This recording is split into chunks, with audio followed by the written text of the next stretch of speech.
seen as some sort of primal expressionism. Is that? I mean, Like an ape? well, let's A primate?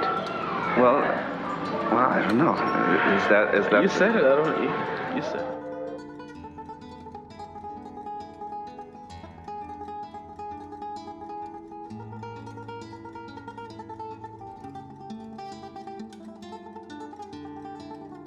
While it may be true in some of Basquiat's work that at face value, some examples may appear at first glance to be very minimal or almost resembling the drawing of a toddler, but make no mistake, this style was absolutely intentional from day one, and Jean-Michel would never take to the canvas with blind eyes and a head empty of ideas. He would claim in many interviews and arguments with his now increasing number of critics that each scratch and each smudge of paint would have a significant meaning and purpose. Even the words scribbled out in his painting, such as Roosevelt III, produced in 1983, displaying words painted on and then crossed out or painted over again in numerous places.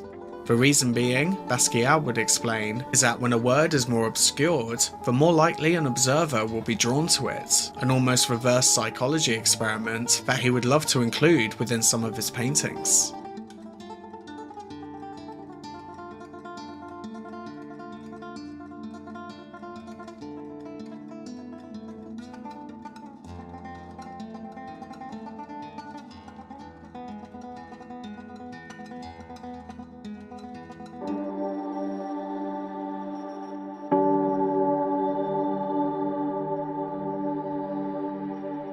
Following the rather cold criticism of Warhol and Basquiat's calibration project, the relationship between the two would naturally also begin to sour. Already close friends of Jean-Michel were beginning to see an unfavourable change within him. He began disassociating himself from his downtown past, attending more parties reserved for the super rich, and becoming increasingly obsessed with the idea of being accepted by certain crowds. Andy Warhol was seen as no less innocent in the picture, with some claiming he was straight up exploiting Jean-Michel for gaining influence of younger crowds, and many even stating due to Warhol's sexuality that he was trying to seduce the young artist.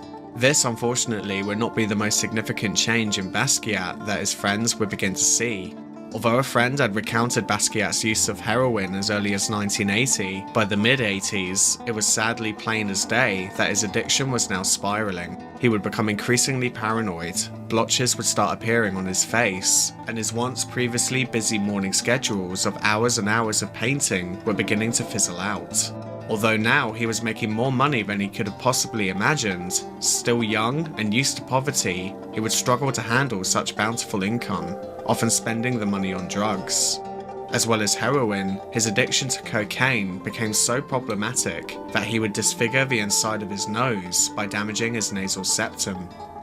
He would also tire of New York and begin branching out to new studios to start fresh work, such as Los Angeles, that would prompt many video recordings of him experimenting whilst watching TV and listening to beat pop on the stereo, which by now was his traditional method of working and gaining inspiration. However, even though his painting rituals would remain the same in a new environment, his style of art was quite noticeably changing. A slightly more minimal aesthetic was beginning to shine through, often a very typical trait of artists who continued to paint during their autumn years, despite how young Basquiat still was at the time. By 1987, following his return to New York, at the end of a romantic relationship, Basquiat was slipping further into obscurity, becoming a recluse and continuing to swerve further away from attempts of sobriety. Some close to him would claim following the death of Andy Warhol that year, Jean-Michel was particularly heartbroken and all the more socially evasive. Even when trying to rebuild a relationship with his father, showing off his wealth and success to him for his approval, he would only be rejected once again, pushing Jean-Michel further into that pit of him not feeling that he belonged anywhere. The following year would sadly be the last year of Jean-Michel's life, completing the painting not long prior to his death with the eerily foreboding title, Riding with Death, produced in 1988.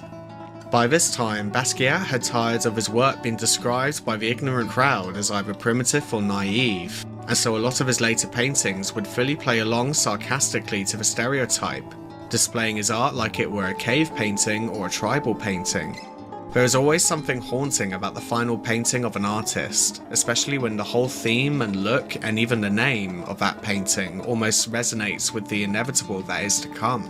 It's almost as if Jean-Michel anticipated his own death being merely around the corner. And sadly, in August of that year, Jean-Michel Basquiat would die at the age of 27 from a heroin overdose at his home on Great Jones Street in Manhattan,